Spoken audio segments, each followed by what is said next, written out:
बांग्लादेशी हुकूमत ने भारत से शेख हसीना वाजिद की हवालगी का मुतालबा कर दिया और कहा कि इंसानियत के खिलाफ जराइम के मुर्तकिब अफराद को सियासी पनाह देना गैर दोस्ताना अमल है। बांग्लादेशी वजारत खारजा ने जारी बयान में कहा है कि अदालत से सजा के बाद भारत साबिक वजीर आजम शेख हसीना वाजिद और साबिक वजीर दाखिला असदुल जमान को फौरी तौर पर बांग्लादेश के हवाले करे।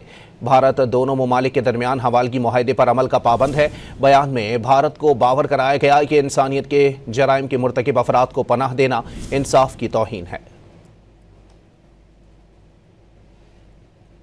बांग्लादेशी हुकूमत ने भारत से शेख हसीना वाजिद की हवालगी का मुतालबा कर दिया और कहा कि इंसानियत के खिलाफ जराइम के मुर्तकिब अफराद को सियासी पनाह देना गैर दोस्ताना अमल है। बांग्लादेशी वजारत खारजा ने जारी बयान में कहा है कि अदालत से सजा के बाद भारत साबिक वजीर आजम शेख हसीना वाजिद और साबिक वजीर दाखिला असदुल जमान को फौरी तौर पर बांग्लादेश के हवाले करे।